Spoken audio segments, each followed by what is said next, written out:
Ay nako, grabe. Nakakapagod po talaga sa bukid, Tay. Abay, ganyan talaga ang buhay natin. Ngunit kailangan natin kubayod. Pero ayos lang po, Tay, kahit pagod ako. Basta't kasama ko po kayo palagi ni Lola. Tay, pagbubutihan ko po ang trabaho ko sa bukid para po sa inyo. Dahil mahal na mahal ko po kayo. Ganon din ako sa inyo, anak. Mahal na mahal ko rin kayo ng lola mo. Tara, Tay. Bukas na po natin tuloy itong pagpapatubig. Sigurado po ako naghihintay na po sa atin si Lola eh. O siya, mabuti pa nga. Nang makapagpahinga tayo ng maaga. Magandang araw po sa inyong lahat.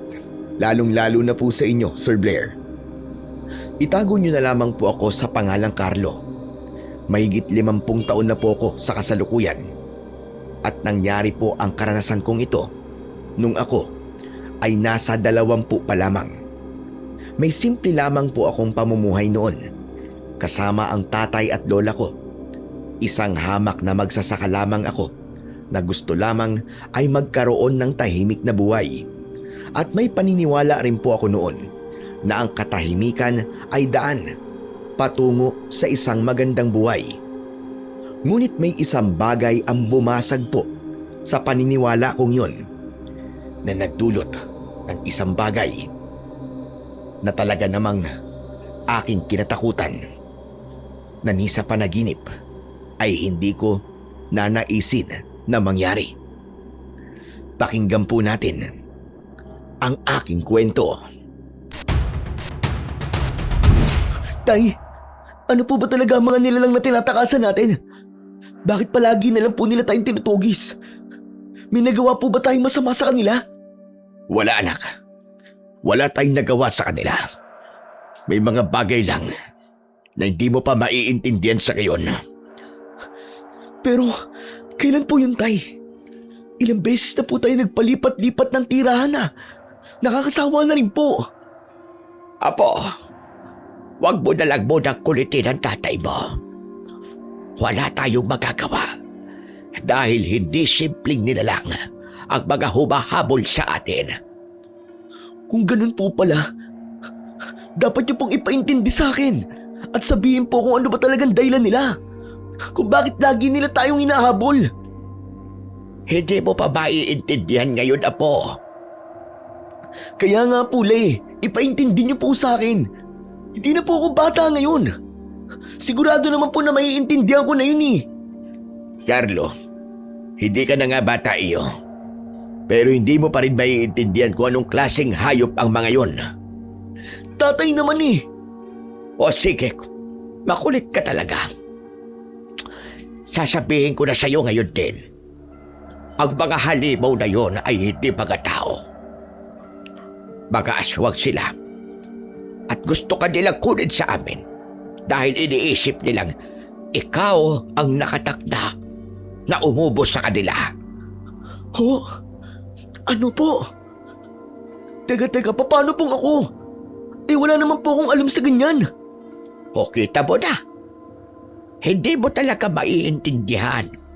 O siya, tayo na. Baka maabutan pa din na tayo. Saan naman po tayo pupunta ngayon, Nay? Bahala na, Pindoy. Kahit saan. Kung saan tayo dadalhin ng ating mga paa, doon tayo mananatili. Katulad ng mga sinabi ni Lola, yun nga ang ginawa namin.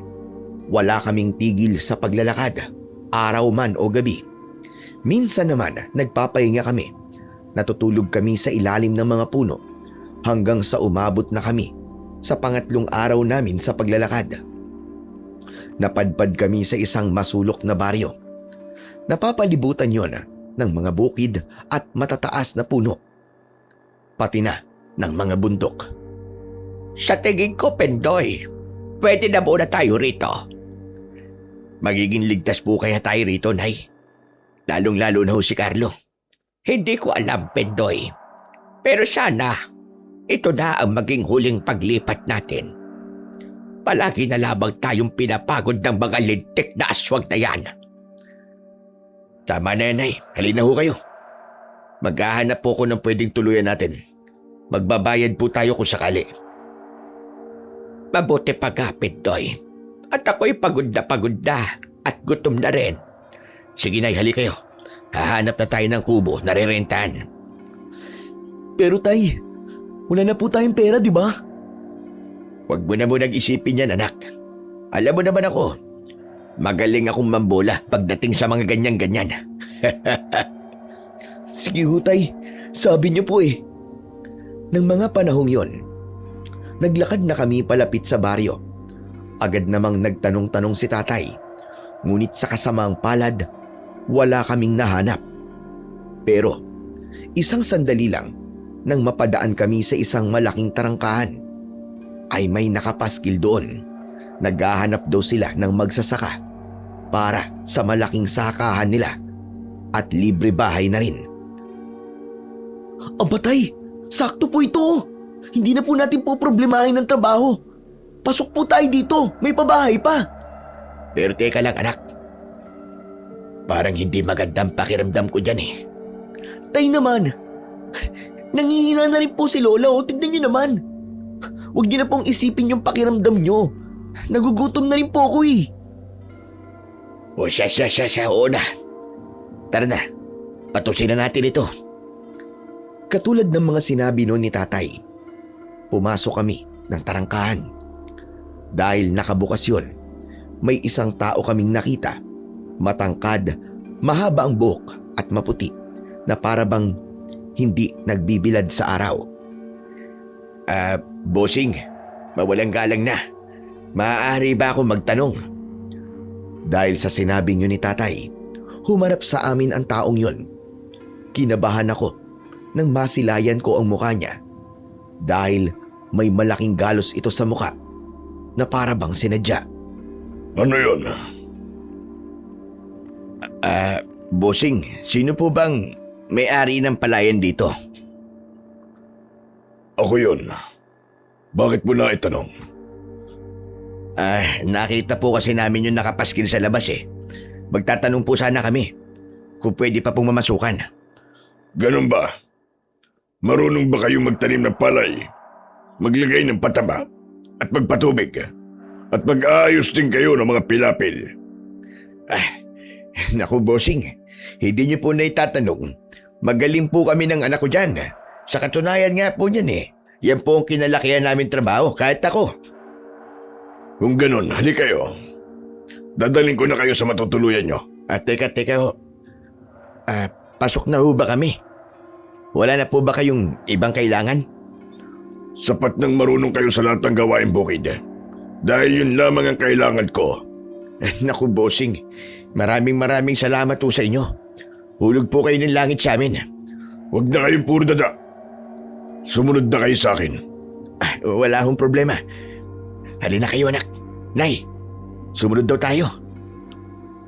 Hindi ko inasahan ng mga panahon na yon na ganun lang kami kadaling tatanggapin. Kadalasan kasi sa mga napapasukan namin noon, marami pang bagay ang hinahanap. Tay, mukhang mabait po magiging amo natin ah. Medyo parang istrikto lang. Hindi ko alam anak. Basta hindi pa rin nagbabago ang sinabi ko kanina. Hindi ako kumbinsido na manatili tayo rito.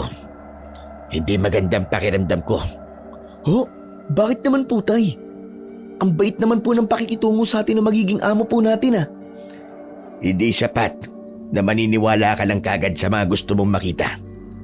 Kaya dapat magmanman ka muna. Kilatisin mo ng mabuti ang pagkatao ng taong mapapalapit sa iyo. Pero tay, makinig ka na labang sa tatay mo, Carlo. Kahit ako ganun din ang pakiramdam. Tama lang na maging mailap tayo sa mga tao. Huwag tayong basta-bastang magtitiwala. Lalo na ngayong baguhan lamang tayo sa lugar na ito. sabi ko nga po, mananahimik na lang po ako. Ilang saglit lang noon ang lumipas at nakarating na nga kami sa isang magandang kubo. Tumayo roon ang magiging amo namin at tinignan kami bawat isa. Dito kayo tutuloy. Bahay lamang ang libre rito. Pero ang pagkain hindi nakasama. Pero huwag kayong mag-alala. Sa bawat ani naman dito ay magkakaroon kayo ng isang sako ng bigas. At gusto ko lang rin malaman ninyo ang patakaran ko dito. Ayaw na ayaw kung may mga trabahador na pumapasok sa malaking bahay na yun. Nagkakaintindihan ba tayo? Wala akong problema, bossing. Masusunod po lahat ng kagustuhan nyo. Saka nga pala, ako nga pala si Basco. Bossing, masaya po kaming makilala ka. Ako rin po, boss. Ako nga po pala si Carlo. Nag-iisang anak po niya.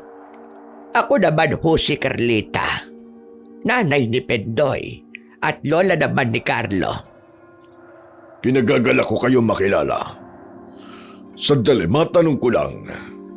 Pati bang matandang yan ay magtatrabaho? Bossing, kung pwede ho sana'y wag na ho. Kasi mahina na po ang nanay. Pero wag po kayo mag-alala. Magilas po kami ni Carlo sa trabaho. Walang kaso sa akin kung di na siya magtatrabaho. Ang mahalaga lang naman sa akin ay magkaroon ako ng dagdag na tao. O siya, sige na, ako aalis na. Pero mamaya, ipapaabot ko sa mga tao ko magiging paunang bayad nyo para may pambili nyo na makakain. Talaga ho? May paunang bayad? Aba, bossing, maganda ho yan. O siya, wala na ba kayong kailangan? Ako'y aalis na. Amo, bossing, baka po may pagkain po kayo o tubig. Kasi po, 2 araw na po kaming walang maayos na kain eh. Maliwanag ang sinabi ko kanina. Walang libreng pagkain. Pero kung gutom kayo, o eto, 500. Kasya na siguro sa inyong 3. Mabilis na may hinugot sa bulsa ang amo namin. Maya-maya lang naglabas nga ito ng 500 at inabot sa amin yon. Abot tenga naman ang ngiti ko ng mga oras na yon. Pero si Lola at Tatay ay hindi. O siya, alis na ako. Basta kung kailangan nyo ng pera, lumapit lang kayo. Pero kung pagkain, wala akong maibibigay. Sana makatulong yung perang yan sa inyo. Maraming salamat po sa inyo, bossing. Bahagyang pagtango na lang ang itinugon ng taong yun sa amin. Pagkatapos, tuluyan na itong umalis. Nakangiti pa ako ng mga oras na yon. Pero nasira yon nang may maramdaman akong masakit sa tagiliran ko. Aray! Tay! Para sa naman po kurot na yun? Aray ko, kati! Ikaw kahit kailan talaga napakakapal ng mukha mo. Pinatuloy na nga tayo. Humirit ka pa talagang bata ka. Hindi ka marunong mahiya. Tay, gutom na po talaga kasi ako eh. Tsaka sigurado akong hindi lang ako ang gutom. Pati rin mo kayo. Kahit nga po si Lola, di ba sinabi niya kanina gutom na siya? Kahit na po, hindi pa rin tama ang ginawa mo. Pasalamat na lang tayo at mabait ang naging amo natin. Yun naman pala eh. Mabait po siya. Kaya ayos lang po yun. Ayos. Sukakain kita. Ikaw ang umayos. Napakagarapal ng ugali mo. Nakakahiya ka. Simpleng pagkamot na lang sa ulo ang nagawa ko ng mga oras na yun dahil wala naman ako magiging laban sa kanila. Lalo na't pareho na silang nagsalita. Kaya naman, pumasok na lang kami sa loob ng kubo. Nang naroon na kami, namangha kami dahil maayos na ang loob at nakahanda na pati ang hihigaan. Ayos naman pala dito, tay. Masyado lang po kayong nagpapadala sa nararamdaman nyo eh. Carlo, anak, walang masamang makiramdam muna. Lalo na't nasa ganitong kalagayan tayo. Hindi naman biro mga tinatakasan natin ha. Imposible naman po, tay, na dito nakatira yung mga aswang na sinasabi nyo. Apo, wag mo nang kontrahin ang mga sinasabi ng tatay mo. Kaligtasan mo rin naman ang iniisip niya. Ay nako, kapag po talaga kayong dalawa na ni tatay ang nagkakampihan, wala na akong masabi. Hindi naman kami nagkakampihan, iho. Sadyang inaalala ka lang talaga namin. Tama ang lola mo, anak. Mas mabuti na mag-ingat kesa magsisi sa bandang huli. Ay, nako, sige na, tama na yan. Ang mabuti pa ay mag-asikaso na kayo na kakainin natin at talagang gutom na ako. Tay, ako na pong bibili ng pagkain. Para naman medyo makabisado ko po ang lugar na to. Hindi anak, ako na lang. Mahirap na. Hindi natin alam baka nakasunod pala ang mga aswang dito. Kung ganun, sasama na lang po ako sa inyo, Tay. Paano naman ang lola mo kung sasama ka? Sige lang, Pendoy, sige lang. Ayos lang ako dito. Huwag mo akong alalahanin. Isama mo na si Carlo. Sigurado ho ba kayo, Nay? Oo naman, anak. Sigurado ako. Sige na, para makabalik kayo kagad. Dahil nga sa sinabing yun ni Lola, pumayag na si Tatay na sumama ako sa kanya. Tuwang-tuwa naman ako dahil bago lang kami sa lugar na yon. Mga bagong mukha din ang makikita ko. Ngunit habang naghahanap kami ng tindahang mabibilhan, napansin namin ang mga muka ng mga tao doon. Dahil kung titignan sa mga itsura nila, mukha silang takot na hindi mo maipaliwanag. Tay, kakaiba po ang mga tao dito. Yan nga rin ang gusto kong sabihin kanina pa. Para bang may kinatatakutan sila. Ano kayang meron sa baryong ito? Sana naman, hindi na tungkol sa mga aswang na tinutukoy niyo po ni Lola. Nakakasawa na po kasing magpalipat-lipat ng tirahan eh. Gusto ko naman sanang magtagal sa isang lugar. Huwag kang mag-alala, anak. Mangyayari din yan. Paano naman po, Tay? Kung sa tuwing hinahabol tayo, siya naman panay ang takbo natin. Hindi po ba pwedeng harapin na lang natin sila o kaya humingi po tayo ng tulong? Para hindi po tayo palaging tinutugis ng mga halimaw na yun. Nakakabwisit na. Hindi rin gagana ang bagay na anak. Sinubukan ko na yan eh. Pero alam mo ba kung ano sinabi nila sa akin? Ano po, Tay? Ano pa nga ba? Di sinabihan ako na babaliw na. Kaya magmula nun, hindi ko na sinubukan magsabi sa mga tao. Sinarili ko na lang. At pasalamat ako dahil may nanay pa ako.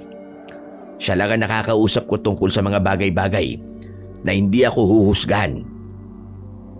Hindi ko man po alam kung totoo ang mga sinasabi niyong aswang, Tay. Pero kahit naman na minsan pasaway po ako, pinipili ko pa rin po na magtiwala sa inyo. Kasi tatay ko po kayo eh. Hayaan niyo na lang po yung ibang taong mapanghusga. Yun naman talaga ang ginagawa ko, anak eh. Wala naman ako mapapala kung pipilitin ko pa silang maniwala, di ba? Magsasayang lamang ako ng laway sa kanila. Pero Tay, paano po bang nagsimula tong panunugis ng mga aswang sa atin? Matagal na panahon na rin, anak. At mahabang kwento. Pwede niyo po bang ikwento sa akin, Tay? Tsaka na, anak. O siguro, pwede mamaya pag uwi natin. Doon ko na lang ipapaintindi sa'yo ng gusto. Nasa labas pa kasi tayo eh. Sige po, Tay, wala pong problema. Nagpatuloy na nga kami ng mga oras na yon. Naghanap kami ng mabibilan na tindahan. At nang makahanap kami, agad bumili ang tatay ko ng 5 kilong bigas at dilatang mauulam. Nakaya na sa 3 araw. Sunod nun, dumiretso na kaming umuwi at nadatnan namin si Lola na naghihintay sa labas ng kubo. O Nay, bakit ho nandiyan kayo? Wala lang, anak. Gusto ko lang. Kung ganun ho, halika na po sa loob. Bumili po kami ng bigas at mga dilata. Paano naman natin yan lulutuin? Wala namang gamit dyan pang kusina. Ela, ako na pong bahala. Susubukan ko na lang pong manghiram. Pero parang masyado naman yata tayong istorbo sa kanila. Pinatuloy na nga tayo. Binigyan pa tayo ng advance na pera. Tapos pati lutuan, sa kanila pa natin hihiramin. Wala naman po tayong magagawa sa ngayon, Le. Kundi ang manghiram. Kesa naman mamatay po tayo sa gutom. Halos ilang araw at gabi po tayong walang maayos na kain eh. Kaya wag na po kayong mag-alala, La. Ako na pong bahalang manghiram. Alam niyo naman po ang apo niyo, di ba? Makapal pa sa makapal ang pagmumuka. Hay nako. Siraulo ka talaga, Carlo, kahit kailan. Sige na po, La. Pupunta lang po muna ako saglit doon. Susubukan ko pong manghiram ng kaldero. Anak, mag-iingat ka ha. Oo naman po, Tay.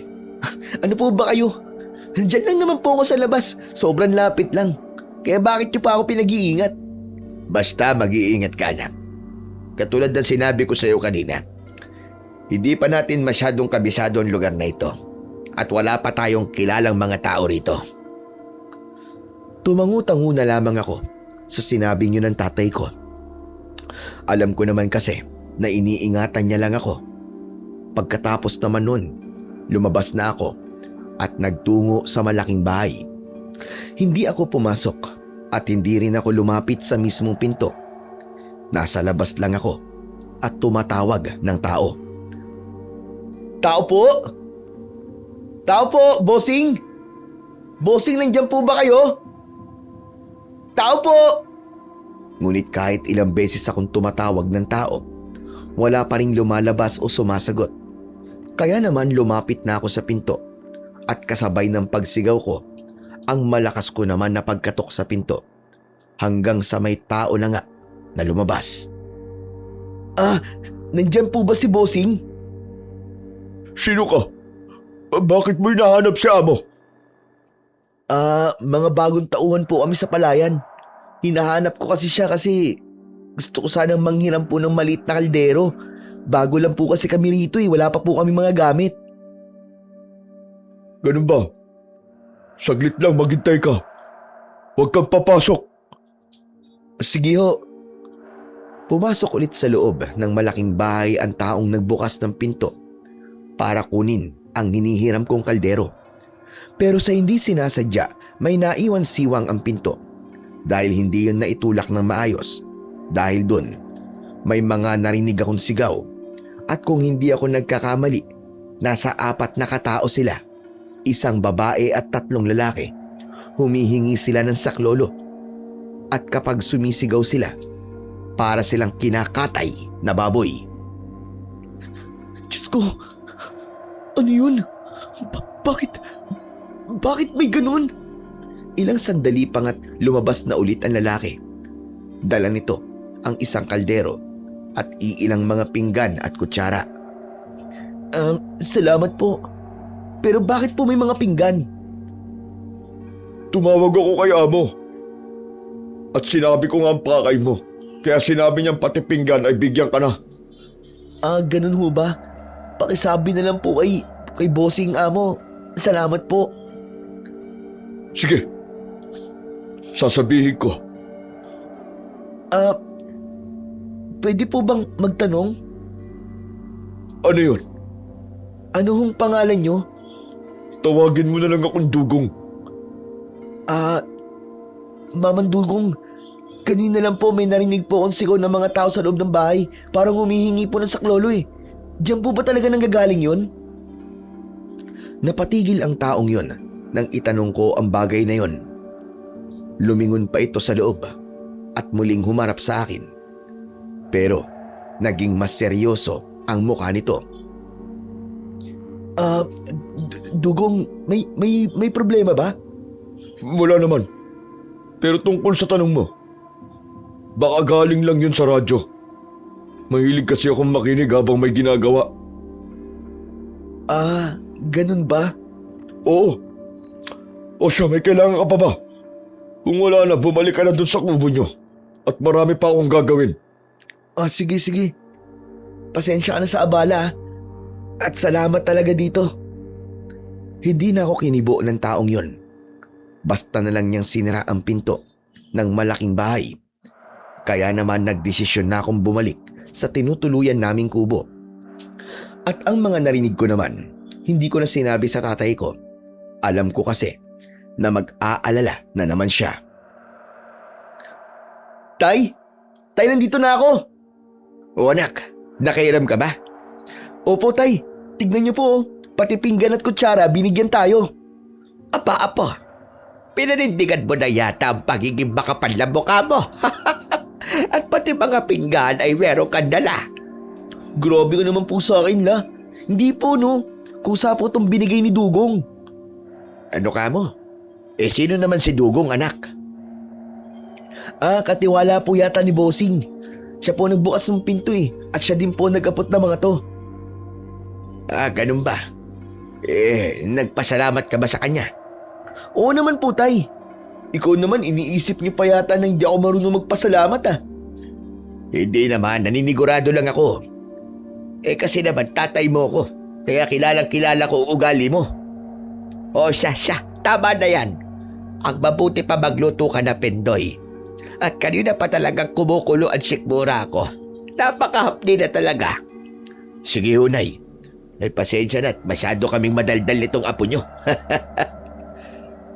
Katulad nga ng sinabi noon ni Tatay, dali-dali na itong nagluto at nang matapos naman siya ay agad na kaming kumain. Naging maayos naman ang buhay namin doon. Kahit ang trabaho namin sa bukid ay madali lang, mabait din ang ipinapakitang ugali noon ng amo naming si Vasco. Marami din kaming mga tauhan nito, hindi lang kami ni Tatay. Pero isang araw, habang nag-aararo ako, nagulat kaming lahat nang biglang dumating si Don Vasco. Galit na galit ito at sumisigaw. Pinatigil niya kaming lahat sa pagtatrabaho at pinaipon sa isang lugar. Alam kong ang isa sa inyo dito ay alam na dahilan kung bakit ako galit na galit. Kaya kung sino ka maghinayupak ka, pumunta ka na rito sa harap at baka patawarin pa kita. Halos lahat kami naguguluhan sa sinabing yun ni Don Vasco. Lalo na kami ng tatay ko na nagkatinginan pa. Tay, ano kayang problema? At parang galit na galit si Bossing. Hindi ko rin alam, anak. Pero sa tingin ko, malaki yung naging kasalanan ng taong tinutukoy niya. Ano naman po kaya ang mabigat na kasalanan na yun, Tay? Bakit tayo lang po lahat ang pinagtitipon niya? Aba, hindi ko alam, Carlo. Hindi naman ako manghuhula eh. Tumahimik na lang ako nang sabihin yun ni Tatay. At muli na akong tumingin sa kinatatayuan ni Don Vasco. Galit na galit talaga ang itsura nito habang patuloy na pinipilit palabasin ang tao na sinasabi nito. Ano? Hindi ka pa rin balalabas? O gusto mong idamay ko pa ang lahat ng mga katrabaho mo? Dahil sa sinabing yun ni Don Vasco, hindi rin nagtagal at may isang lalaki na halos kasing edad ni Tatay ang tumayo at lumapit sa amo namin. Nakayuko ito at ramdam ko ang takot sa kalooban niya. Lalabas ka rin palang anay ka. Pinatagal mo pa. Gusto mo munang mawalan ako ng boses na hayop ka. Bossing, sandali lang ho. Ano ho bang nagawa niya? Gusto niyong malaman? Sige. Sasabihin ko sa inyong lahat. May alaga akong baboy sa likod ng mansyon ko. At lahat ng mga yon ay mga biik. Alam namin ang lahat ng bilang na naroon. Pero kagabi lang, may nagnakaw sa isa sa mga biik. At sa katangahan nitong anay na ito, naiwan ang bota niya. Kaya naman nasisigurado kong isa sa mga nagtatrabaho ko ang nagnakaw. Hindi na nakapagsalita ang tatay nang malaman niya yon. Pero naawa pa rin siya sa taong umamin dahil baka raw kapos lang ito o naghihirap na ng gusto. Kaya niya nagawa ang bagay na yon. Dahil sa ginawa mo, paparusahan kita. Matagal ka na sa akin. Pero hindi mo pa rin alam kung gaano akong kalupit. Nang marinig ng taong nagkasala ang sinabing yun ni Don Vasco, grabe na lang ang pagmamakaawa nito. Lumuhod na rin siya sa harapan ng amo namin. Pero parang wala itong naririnig at nakikita. Dugong, kunin mo ang ita ko. Masusunod po, amo.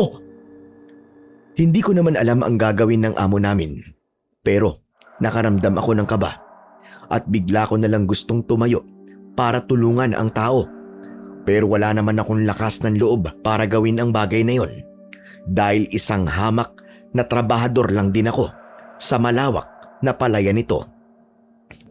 Tay, Kinakabahan po ako Bakit ka naman kinakabahan? Tay, ano pong gagawin ni Bossing? Bakit po nagpakuha siya ng itak? Manahimik ka na lang. Kung ano ba nang gagawin niya, wala na tayong magagawa dun. At mas magandang wag tayong makikialam. Kesa naman madamay pa tayo. Pero tay, Carlo, wag dito. Nakikiusap ako sa'yo. Wala tayong magiging laban sa mga yan. nanahimik na lamang ako ng mga sandaling yon. Tama din naman kasi si tatay. Hamak na trabador lang kami sa bukid at amo namin ang magpaparusa. Don Vasco, nandito na po ang pinakuha po ninyo. Buti naman, dahil masyado kang matagal. Akala ko nahirapan kang magbuhat sa iisang itak na ito. Pasensya na po, hindi na po mauulit. Dapat lang, dahil ayoko ang pinaghihintay ako. Ngayon naman, pagmasdan nyo ang mangyayari sa taong ito na nagnakaw sa biik ko. Gusto kong makita niyong lahat, lalo na sa baguhan, kung ano mga ginagawa ko sa mga makakateang kamay. Hindi na kami nakapagsalita dahil sa bilis ng pangyayari. Sumenyas kasi ito kay Dugong at agad niyang hinawakan ang tao. Inilapit din ni Dugong ang kamay ng taong nagkasala sa taas ng lamesa at sa isang kisap mata. Mabilis na hinataw ni Don Vasco ang itak na hawak niya sa mga daliri ng nakakaawang tao. Dahil sa mga nasaksiyan kong yun, napakapit ako sa kamay ng tatay ko. Nakita nyo? Nakita nyo ba kung ano ang kaya kong gawin? Sa susunod na may mahuli pa ako, o kahit hindi ko mahuli, at malalaman kong may isa na naman sa inyo ang nagnakaw o kumuha ng gamit o di kaya'y mahalagang bagay o hayop dito sa puder ko, sinasabi ko sa inyong lahat, ipapalapa ko talaga kayo sa mga buhaya ko. Walang sinuman sa amin ang nakaimik dahil habang nagsasalita ang amo namin, siya namang nood namin sa taong pinarurusahan niya. Halos gumulong-gulong pa ito sa lupa habang nakataas ang mga kamay na naputulan ng daliri. Kahit hindi ako ang nasaktan, para bang nararamdaman ko ang sakit na nararamdaman ito dahil sa mga sigaw na naririnig ko na nagmumula sa kanya. Ngayon, sige na, magsibali ka na kayo sa mga trabaho nyo. At ikaw naman, Dugong, dalin mong magdanakaw na yan. Hindi pa tapos ang parusa ko sa kanya. Nang sabihin yun ng amo namin, isa-isa na kaming bumalik sa mga kanya-kanya naming trabaho. Habang ang pinarusahan naman ay binitbit ng walang kahirap-hirap ni Dugong. Tay, ngayon ko po napagtanto lahat ng nararamdaman nyo bago tayo pumasok sa trabahong to. Hindi ko naman kasi akalaing sa bait na ipinapakita sa atin ng amo natin, demonyo pala siya pag nagalit siya. Carlo, hinaan mo ang boses mo at baka mamaya ay may makarinig sa'yo. Pasensya na po tay, hindi ko lang po maisip na ganun po kagrabe kung magparusa si Don Vasco. Huwag kang mag-alala, anak. Aalis din tayo dito. Kapag ganyang kabayolente magparusa ang amo natin, hindi tayo dapat magtagal dito. Kung ganun po tay, aalis na po tayo dito. Hindi pa siya ngayon, anak. Kailangan muna natin makahanap ng malilipatan bago tayo umalis dito. Pero tay, dapat bilisan nating humanap. Hindi natin alam ang takbo at utak ng katrabaho natin dito po sa palayan. Hindi natin alam baka gagawa sila ng kabulustugan tapos sa atin bigla ibintang. Tay, ayoko pong mawalan ng daliri. Di naman siguro tayo aabot sa ganun, anak. Tsaka, napanood ng lahat kung paano na marusa si Don Vasco. Aba, takot na lang nila. Malay lang naman po natin, tay. Kung may gagawa man ang sinabi mo, anak, yun ang totoong demonyo. Dahil kaya niyang sikmurain na may masasaktan tao dahil lang sa ginawa niyang kasalanan. Ewan ko, tay. Basta, natatakot po ako. Hayaan mo na muna yung takot mo, anak. Mabuti pa't ayusin mo na lang yung inaararo mo. Pupunta muna ako sa bandaron at kukuha ako ng mga binhi na mais. Sige ho, Tay. Ingat ho kayo. Nagpatuloy na nga ako sa pag-aararo. Pero hindi pa rin maalis sa isip ko ang mga nakita ko. Halos maiyak pa nga ako. Hindi ko naman alam ang dahilan at bakit ako nagkakaganon. Hanggang sa lumipas na nga ang maghapong pag-aararo. Hindi pa rin mawala-wala sa isipan ko yun. Hanggang sa pag-uwi ko sa kubo namin, bitbit ko pa rin ang takot at awa. Pendoy! Bakit po, Nay? Bakit ganyan ang kinikilos ng anak mo? Sobrang tahimik niya rin.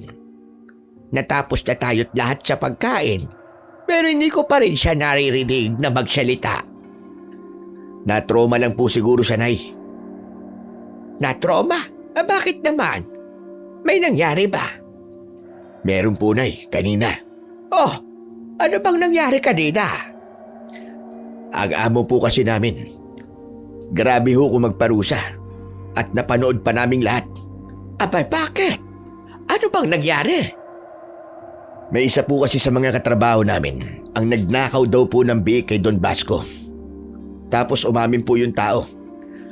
At sa harap po mismo namin, pinutulan ho siya ng 5 daliri. Diyos ko, Ginoo ko. Totoo ba yan, Pendoy? Oo, Nay. Kitang-kita ho namin eh. Nakakagalit nga po, Lola eh. Pwede naman pong kasuhan na lang yung tao kung talaga namang nagkasala. Pero bakit ginanon po niya? Paano pa po magtatrabaho yung tao kung wala na pong daliri? Wala tayong makagawa sa bagay na yan, Apo. Bagat trabahador lang kayo. Sa ganung bagay, hindi na tayo dapat pagmakialam.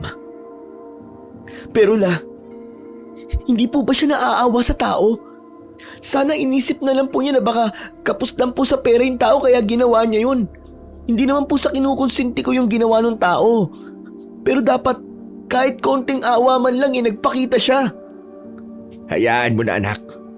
Wala naman talaga tayong magagawa eh. Nangyari na ang hindi dapat nangyari.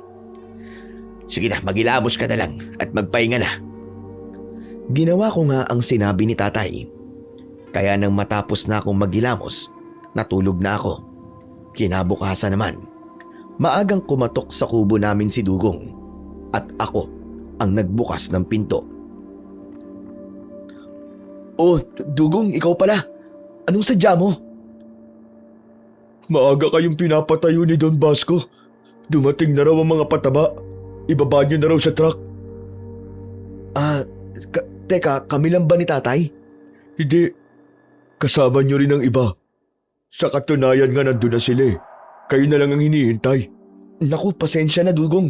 O sige, pupunta na lang kami doon. Gigisingin ko lang muna si tatay. O siya, sige. Mauuna na ako.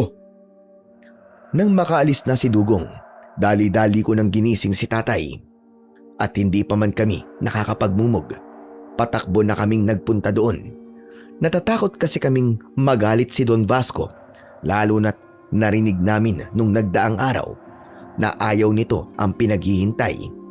Nang makarating naman kami doon, nakita naming nakaupo si Don Vasco habang nagkakape. Butit nakarating na kayo. Sige na, tulungan niyo na ang iba para mabilis matapos ang pagbababa ng mga pataba. Madami-dami rin yan. Opo, bossing. Dali-dali na nga kaming nagbuhat ng mga nakasakong pataba at nang lumipas na ang 2 oras, natapos na rin kami.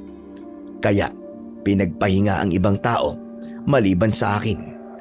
Inutusan kasi akong bumili ng pandesal at kape para sa aming lahat at ang sukli raw ay akin na lang. Nakangiti naman akong umalis. Nang makarating na ako sa tindahan, inuna ko munang bilhin ang kape. Matapos nun, ang lahat ng natira ay ibinili ko na lang ng pandesal. Hindi ko na kasi kinuha ang sukli para naman mas marami kaming makakain na tinapay bago sumabak ulit sa initan. Nang maibigay naman sa akin ang 2 supot ng pandesal, naglakad na ako pabalik. Papito-pito pa nga ako ng mga oras na yon hanggang sa bigla na lamang may lumabas na matanda sa dinadaanan ko at para ba itong nanghihina. Iho! Iho, tulungan mo ako! Hindi naman ako kagad nakagalaw ng mga oras na yon. Natulala lang ako hanggang sa magsalita na ito ulit. Iho, pakiusap! Tulungan mo ako! Pagod at gutom na ako! Naku, sandali lang po, Tatang. Ano po bang gusto nyo? May pagkain ka ba riyan? Maski kaunti lang. Sobrang hapdi na talaga ng sikmura ko. At nahihilo na rin ako dahil sa labis na gutom. Meron po akong dalang pandesal dito, Tatang. Gusto nyo po ba? O sige, hindi ko na talaga kayang gutom. Sa sinabi niyang yon, dali-dali na akong dumukot ng pandesal sa mga supot na dala ko. Binigay ko sa kanya ang mga nabili ko. Sa sobrang ibinigay sa akin ni Don Vasco, agad naman niya yung kinuha at kinain ng mabilis. Pasensya ka na sa abala. Isang araw na kasi akong walang kain. Ayos lang po, Tatang. Naiintindihan ko po. Taga-saan po ba kayo? Taga malayong lugar ako, Iho. Sa lugar na tago. At hindi basta-basta mapupuntahan ng mga tao. Ganun ho ba? Pero paano po kayo napadpad dito? Kung sa malayo pa po kayo nakatira? Meron kasi akong hinahanap na tao. Ay basta, mahabang istorya, Iho. Pero Tatang, mauna na po ako ah. Hinihintay na po kasi itong mga binili ko eh. Baka magalit po ang amo ko kung hindi ko po ito madadala kagad sa kanya. Ang lupit pa naman po nun. O sige, Iho. Maraming salamat sa iyo. At pasensya na talaga sa abala. Walang anuman po, Tatang. Sige po, mauna na po ako. Mag-iingat po kayo ha. Ikaw rin, Iho. Mag-iingat ka. Nang sandaling yon, ay patakbo na akong umalis para mabilis na makabalik. Nang makarating ako doon, tahimik lamang ang lahat. At inabot ko naman kay Dugong ang mga pinamili ko. Iniwan naman niya ang mga pandesal at kinuha niya ang mga kape para timplahin. At ilang minuto lang ang lumipas, lumabas na ito dala ang mga kape at may mga kasama rin ito. At isa-isa niyang inabot sa amin ang mga yon. Tay, gusto niyo po ba tong kape ko? Papatayin mo ba ako? Alam mo namang di ko pa naiinom tong akin. Bibigyan mo na naman ako ng bago. Alam mo naman na hindi ako mahilig sa kape. Pasensya na po. Ikaw naman, Tay. High blood ka agad. Nagtatanong lang naman po ako eh. Tay, paano naman po to? Pareho po tayong di mahilig sa kape. Isa lang ang paraan dyan para maubos. Ano naman po yun, Tay? Mamaya kapag walang nakatingin, ibuhos mo dyan sa tuyong lupa para mabilis sipsipin at hindi mahalata. Ganun? Sige ho, Tay, sabi niyo eh. Kahit naman alam kong masamang magsayang, wala eh. Naamoy ko pa lang yung kape, parang ayoko nang inumin eh. Pareho lang tayo, anak. Kaya hindi na po talaga kailangan ng patunay, Tay, na mag-ama po talaga tayo. Bakit naman? Pati kasi kaartihan niyo, Tay. Nakuha ko eh. Siraulo ka talaga. Ano bang magagawa ko kung ayoko talaga ng kape? O Tay, yan na naman po kayo eh. Umiinit na naman ang ulo niyo. Kalma lang ho. Masyado pang maaga para mayamot kayo dyan. Sino ba namang hindi mayayamot kung katulad mong kausap ko? Grabe ka naman sa akin, Tay. Grabe talaga. Dahil grabe na ang ugali mo. Biruin mo, lampas 20 anyos ka na. Pero walang nagkakamaling babae sa'yo. Yan, dahil dyan sa ugali mo. Teka, Tay, bakit naman po tayo napunta sa usapang yan? Alam niyo naman po na ayokong mag-asawa eh. Sakit lang sa ulo yun eh. Paano naman? Kapag tumanda ka, di wala mag-aalaga sa'yo. Kumilos-kilos ka rin, Carlo. Gusto ko rin naman magkaapo. Si Tatay talaga oh. Bahala ka nga dyan. Mag-uumpisa na akong mag-araro. Tatapusin ko na po yung mga hindi ko pa natapos kahapon. Hindi na kumibo si Tatay. Tinignan niya lang ako. Sabay kagat sa pandesal niya. Habang ako naman ay pasimpleng itinumba ang kape sa tuyong bahagi ng lupa at ibinigay ko kay Dugong ang tasa. Inubos mo ba ang kape mo? Ha? Oo, syempre naman. Mabuti naman kung ganun. Ha? Ano naman ang mabuti ron? Mabuti kasi inubos mo. Yun lang. May problema ba kapag hindi ko inubos? Wala naman. Ayaw lang kasi ni Don Vasco na may sinasayang. Lalo na kung galing sa kanya. Dahil parurusahan niya kung sino man ang magtatangkang magsayang. Ganun ba? Huwag kang mag-alala, inubos ko naman talaga eh. Tignan mo yung tasa, simot na simot. Tumango lang si Dugong sa sinabi kong yun. Kaya naman tumalikod na ako. Mabilis na pumikit at kumagat sa labi dahil nakaramdam ako ng takot nang sabihin sa akin ni Dugong ang bagay na yon. Matapos naman nun, agad ko nang pinuntahan ang kalabaw na gagamitin ko sa paghila ng araro at nag-umpisa na akong magtrabaho. Nang matapos ko naman ang mga natirang pinitak, nung dumaan na araw, ay bumalik naman ako sa kubo namin para uminom ng tubig. At hindi ako nagtagal doon at kumuha na ako ng malaking balde para lagyan yon ng pataba para makapaghasik na ako ng pataba sa mga palay na naunang naitanim. Ayos ka lang ba sa balde na dala mo, anak? Opo tay, ayos na ayos lang naman po ako. Tamang-tama yan, anak. Nakapaghasik ka na ng pataba para mamayang gabi matutunaw na sa lupa. At bukas, makakapagpatubig na tayo. Malawak-lawak din tumbukin ni Bossing. Tansya ko aabutin tayo ng 4 na araw sa pagpapatubig lang. O baka higit pa, dahil maraming pilapil pa ang dapat na ayusin. Yun nga din po napansin ko tay. Iba ding yaman niyang amo natin, no? Grabe kasi kalawak ang palaya niya. Iba pang maisan at taniman ng kamote. Tama ka. Siguradong pag natapos kanya sa palayan, itong maisa naman ang pahagisan niya ng pataba. Oo tay, yun nga ho eh. Kaya ang dami ng pataba na binili. Yung iba baka sa mga kamote na ipapatanim. Sigurado yun. O siya, doon na ako. At wala nang laman ng balde ko. Sige tay, tutuloy na rin ako. Nagpatuloy na nga ako sa trabaho at lumipas ulit ang maghapon yon ng ganun lang. At bago kami umuwi, ipinatawag kami ng amo namin. Kinabahan naman kami ni tatay dahil doon sapagkat kami lang dalawa ang gusto niyang makausap. Bossing, bakit niyo ho kami pinatawag ng anak ko? Nalimutan niyo na ba? Sahod niyong mag-ama ngayon. Oo nga po tay. Linggo po pala ngayon. Aba, oo nga no. Pasensya na ho kayo, bossing amo. Medyo tumatanda na rin kasi ako kaya nagiging makakalimutin na. Linggo nga pala ngayon. O siya, umupo muna kayo riyan at kukunin ko lamang ang pera sa loob. Sige po bossing.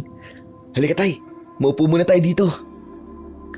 Mabilis na sumunod sa akin si tatay. Matapos nun, hinintay lang namin si Don Vasco. Nang lumabas naman ito, may bit-bit na siyang 2 makapal na sobre. Oh, ito ang sahod nyo. Bossing, parang ang dami naman po yata nito. Tama lang yan. Dahil nakita ko masipag kayong dalawa. Halos sa arawan na nga kayo matulog Pero bossing, masyado po talaga malaki ito. Ayos lang yan. At saka, sinama ko na rin dyan ang advance na sahod nyo para sa susunod na 2 linggo. Nagkatinginan kaming dalawa ni tatay nang marinig namin ang mga huling sinabi nito at para naman kaming nagkaintindihan. Dahil sa loob-loob namin, paano kaming makakaalis doon kung may mga advance na sahod na kami. At dahil hindi kayang magsalita ni tatay, ako na ang gumawa. Bossing, pwede po bang yung sahod na lang po namin ngayong linggo ang kukunin namin? Bakit naman? Ayaw po kasi namin ni tatay na magastos kagad ng pera na dapat sana ay sa susunod pa po na linggo. Pwede nyo namang itabi na lang. Kaya sige na, umuwi na kayo. Pero bossing... Carlo, halika na. Umuwi na tayo sa kubo. Pero tay, Halika na, umuwi na tayo. Bossing, maraming salamat ho. Mauuna na po kami ng anak ko. Nang mga sandaling yon, dali-dali na akong hinila ni tatay at nang makalayo naman kami, doon ako nagtanong sa kanya tungkol sa ginawa niyang pagpigil sa akin kanina. Mas mabuti nang hindi natin galitin ang amo natin, Carlo. Hindi pa natin alam kung ano pa ang ibang kayang gawin ng taong yon. Pero tay, paano po tayo aalis dito kung sobrang laki ng perang binigay niya? Hindi ko rin alam, anak. Nagtataka nga ako eh. Bakit niya kaya tayo binigyan ng ganito kalaking pera? Samantalang dati, yung sakto lang ang binibigay niya. Hindi po kaya tay, alam niya po ang balak natin? Paano naman niya malalaman yun? Eh wala naman tayong ibang pinagsabihan. Baka po narinig niya. Sobrang imposible naman yan, anak. Ang layo niya ng pag-usapan natin ng bagay na yun. Pero na lang kung isa siyang... Isang ano tay? Isang aswang, anak. Tay naman, yan na naman po kayo eh. Paano naman po magiging aswang ang amo natin? Hindi naman ganun ang itsura niya.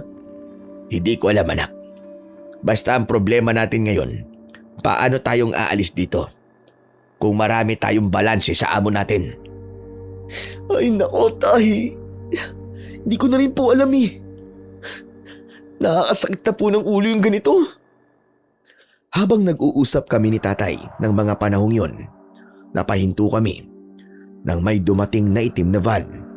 Tumabi naman kami ni tatay sa pwestong hindi kami makikita. Hanggang sa ilang sandali lang, may mga taong lumalabas sa van. Nakaitim silang lahat at maya-maya lang, 6 na magkakasunod na buntis ang inilabas nila. Tay, ano pong meron? Bakit nakagapos po yung mga buntis? Hindi ko alam, anak. Hindi kaya sangkot ang amo natin sa mga iligal na gawain? Diyos ko, wag naman sana tay. Masyado na lang tayong binibigyan ng dahilan para umalis na talaga rito. Kinakabahan ako sa nakikita ko, anak. Sa itsura rin ng mga taong nakaitim. Para bang pamilyar ang mga tindig nila. Huwag niyong sabihin, tay. Ngayon po yung mga aswang, imposible po yun.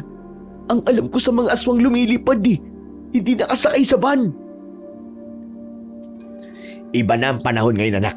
Minsan hindi mo naaakalain na aswang na pala ang kaharap mo. Dahil magaling itong magpanggap. Si tatay talaga kung ano-anong iniisip. Nagsasabi lang ako ng totoo, Carlo. Iba na ang panahon ngayon sa panahon dati. Napailing na lang ako sa sinabing yun ni tatay. At habang nanonood naman kami sa nangyayari sa harap ng malaking bahay ni Don Vasco, naalala ko ang mga sigaw na narinig ko nung unang araw namin sa lugar na yon. Tay, oo nga pala. May sasabihin ako sa inyo. May bigla akong naalala eh. Ano naman yun? Dahil po dito sa mga nakita natin, may bigla pong pumasok sa isip ko. May naalala ako. Nung unang araw po natin dito, tay, yung nangiram po ako nung kaldero, natandaan niyo ba yun? May narinig po akong sigaw ng tao po sa loob ng mansyon. Parang sumisigaw sila humihingi ng tulong. Tapos nagtanong naman po kay Dugong dun sa katiwala. Oh, anong sabi niya? Sino raw yung mga taong humihingi ng tulong? Ang sabi niya galing daw po sa radyo eh. Pero hindi ako kumbinsido, tay. Lalo pa sa mga nakita natin ngayon. Hindi kaya, tay, kumakatay po ng tao sila Don Vasco? Hindi ko alam, Carlo. Basta ang mahalaga ngayon, makaalis na tayo rito. Mas lalo na akong kinutuban na hindi tayo dapat nananatili sa lugar na ito. Pagkasabing yun ni tatay, hinila niya na ako at naglakad na kami pabalik sa kubong tinutuluyan namin. At katulad ng lagi naming ginagawa, si tatay ang magluluto at magpapasalamat sa Diyos bago kumain. At nang matapos naman kami, kanya-kanya na kaming naglinis ng katawan. At dahil madilim na rin ng mga panahong yun, hindi na namin masyadong naaaninag ang daanan, lalo na 3 gasera lamang ang gamit namin. Pero sa hindi sinasadyang pagkakataon, napalingon ako sa may daanan at may grupo ng mga katulad kong magsasaka ang tumatakbo gamit ang kamay at ang paa. Tay! Tignan niyo po ang mga tao! Bakit ganyan sila kung tumakbo? Nasaan? Ayun tayo! Hindi niyo ba nakikita? Saan? Hindi ko gano'ng makita eh. Alam mo naman na tumatanda na ako eh. Malabo na ang mga mata ko. Pero tay, tignan niyo po ng maayos. Yung mga tao po tumatakbo at pati mga kamay nila ginagamit nila. Dahil sa sinabi kong yun, pinakatitigan ni tatay ang daanan at doon niya nakita ang mga tinutukoy kong tao. Carlo anak, dalian mo. Pumasok ka sa loob. Ha? Bakit po tay? Basta sundin mo na lang ang mga sinasabi ko. Pumasok ka sa loob. Ginawa ko na lang ang sinabi niyo ni tatay.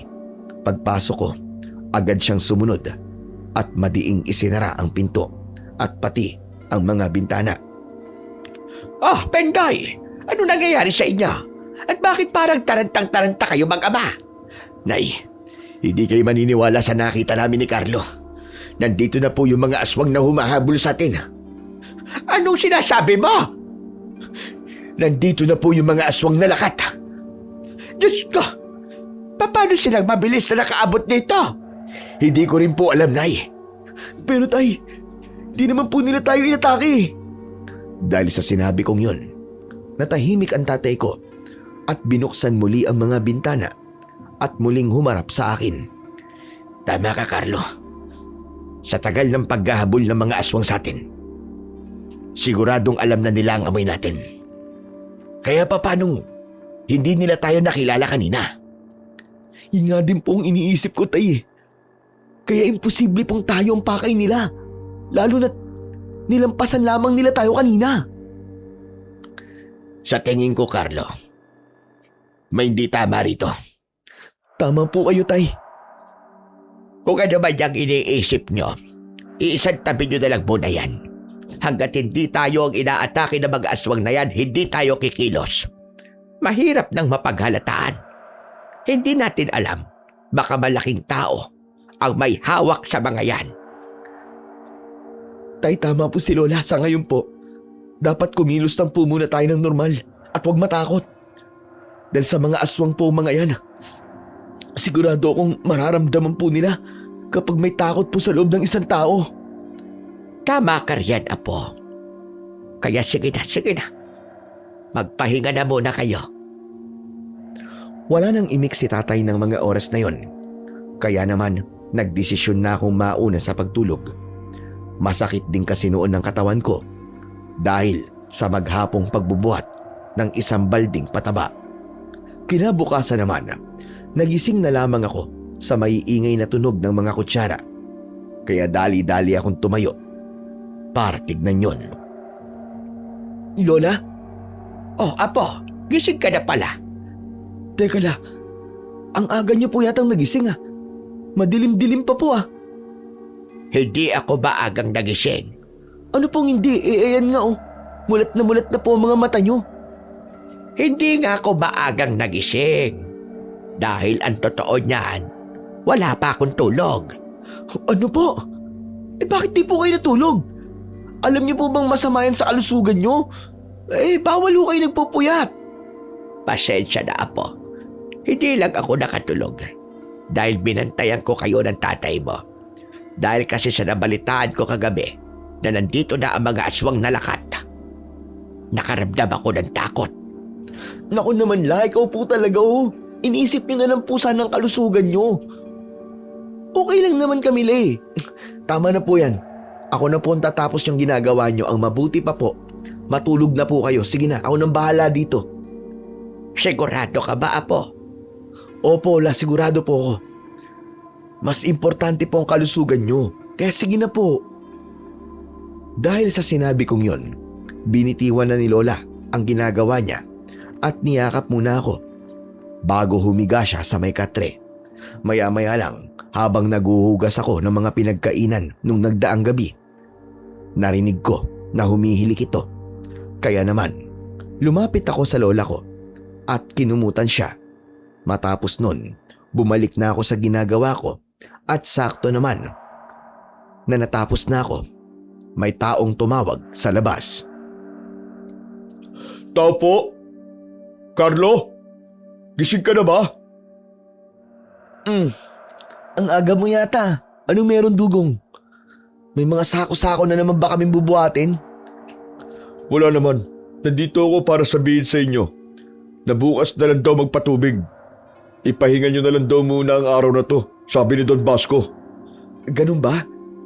Sige, pero pasuyo naman. Pakisabi kay Don Basco na salamat. Sige, makakarating. Oo nga pala. Gusto mo ba munang pumasok? Halika, titimplahan kita ng kape. Hindi na, ayos lang ako. Sige na, aalis na ako. Marami pa akong gagawin eh. Nang mga sandaling yon, agad din na umalis si Dugong. Tinuloy ko naman ang ginagawa ko hanggang sa nagising na rin si Tatay. Diyos ko, Carlo. Ba't di mo ako ginising? Anong oras na? Magpapatubig pa tayo. Tay, kumalma ka. Kagigising mo lang tarantang-taranta ka na kagad. Wala pong trabaho ngayon. Kapupunta lang po dito ni Dugong. At sabi po niya, wala daw pong gagawin sa bukid ngayon. Sabi daw po yun ni Don Basco. Ganun ba? Diyos ko, buti na lang. Pati po yata kayo, Tay. Ang laki na ng takot kay Don Basco ah. Hindi naman, Carlo. Sadyang nag-aalala lang ako. Mahirap kasing galitin ang mga ganun na tao. Hayaan niyo na po yun, Tay. O siya, mabuti pa, tumayo na po kayo dyan. Maghilamos na kayo. Kita niyo, dami niyo pang muta oh. Tapos yung gilid ng labi niyo, punong-puno ng laway. O eto na nga, tatayo na nga ako. Tay, sakto po palang gising niyo. Magpapaalam po ako sa inyo. Pupunta lang po ako saglit sa talipapa. Bibili po ako ng isda. O siya, sige. Basta't huwag kang lalayo ah. Diyan na lang sa malapit na talipapa. Oo, Tay. Madali lang po ako. Huwag po kayong mag-alala. Pagkasabi ko ng bagay na yon, dali-dali kong binitbit ang basket ni Lola kung saan niya inilalagay ang lahat ng binibili niya nung malakas pa siya. At malalaking hakbang na akong lumabas. Nang mapadaan naman ako sa harap ng bahay ng amo namin, nakaramdam ako ng kaba. Lalo na nang matitigan kami ng isa sa mga taong dumating. At nakakakilabot din ang itsura nito dahil napakaitim ng ilalim ng mata niya. Pero imbis na ipakita ko ang takot ko, nginitian ko na lamang ang mga ito at mas binilisan ko pa ang paglalakad ko. At nang makarating naman ako sa talipapa, agad akong bumili ng 2 malalaking bangus at mga sangkap para sa iyaw. Ngunit sa hindi sinasadya, nakita ko na naman ang matanda. Umalis na kayo rito habang may oras pa. Ho? Ano pong sinasabi niyo, Tatang?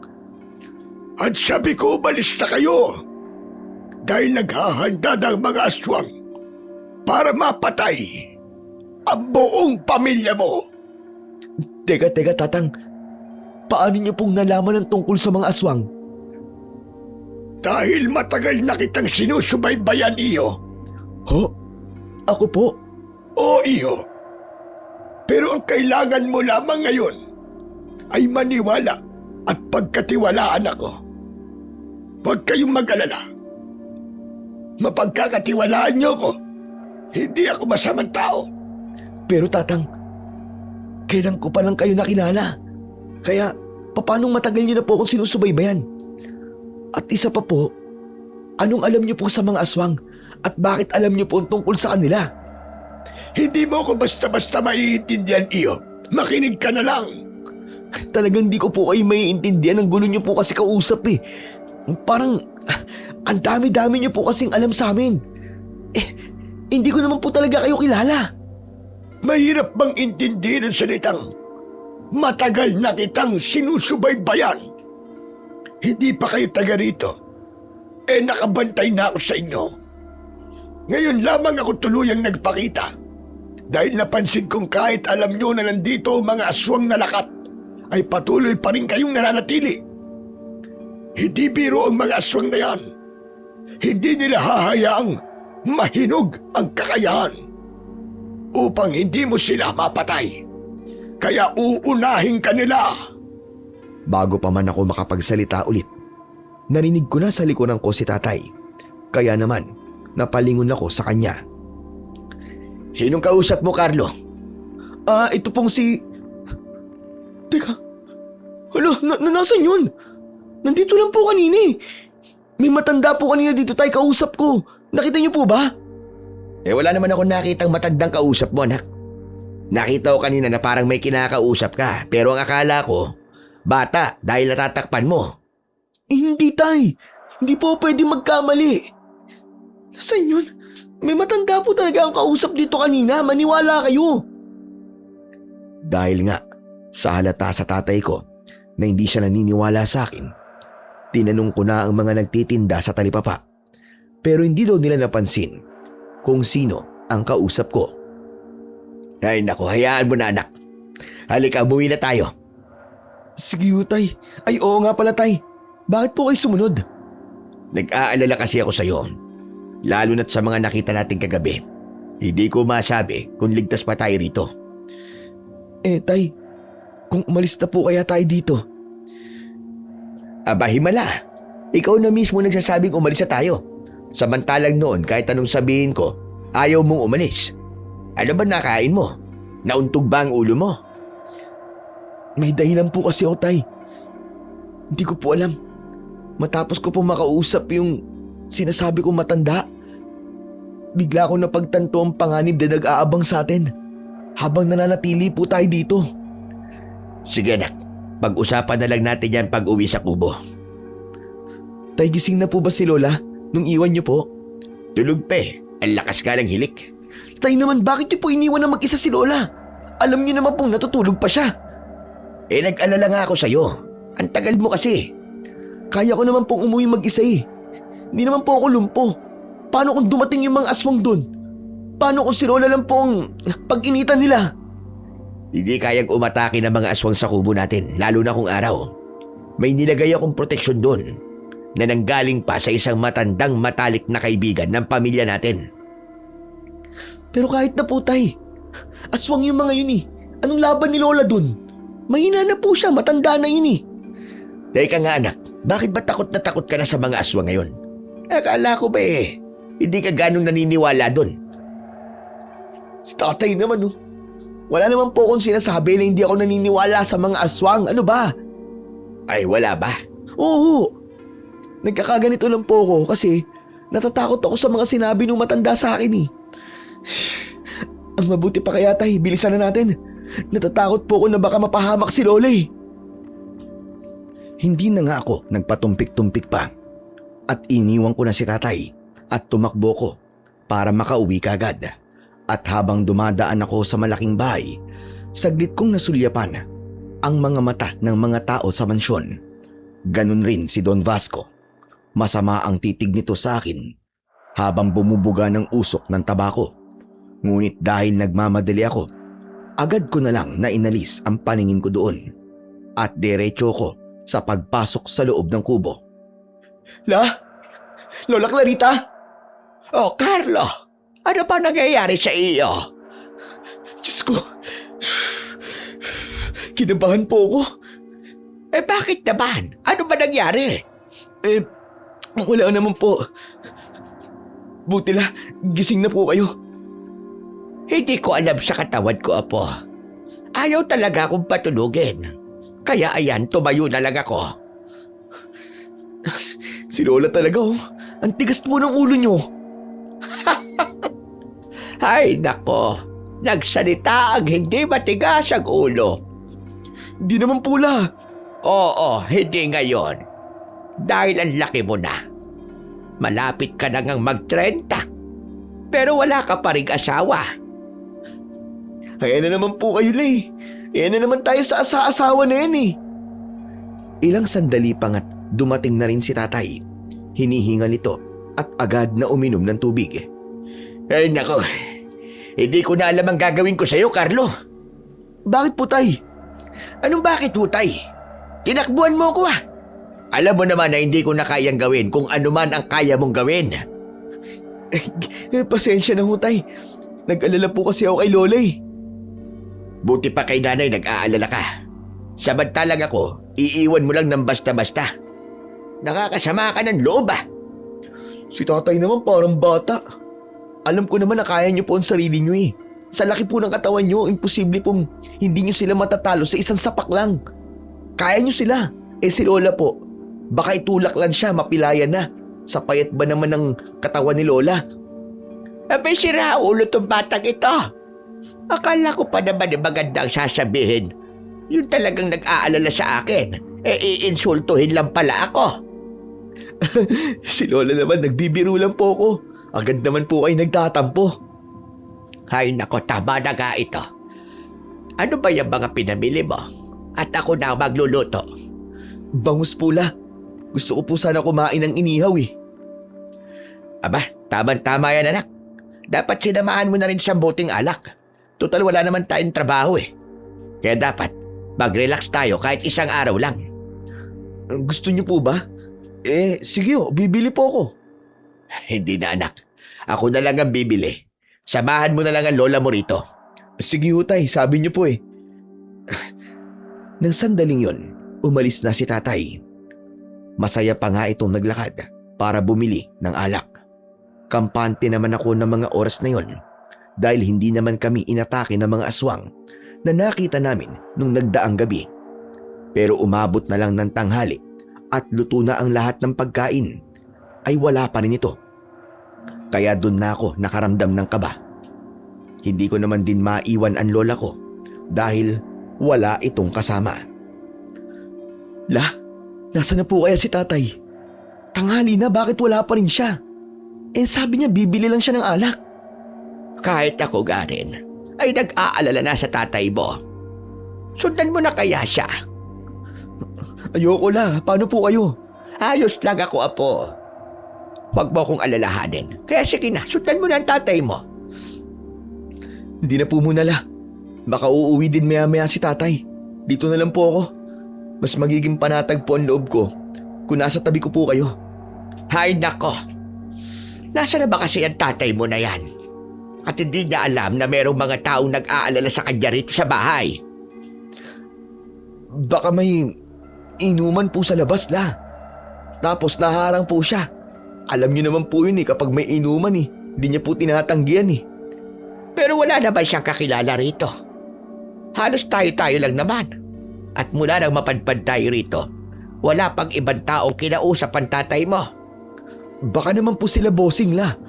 Kasi kanina marami po sila sa labas eh.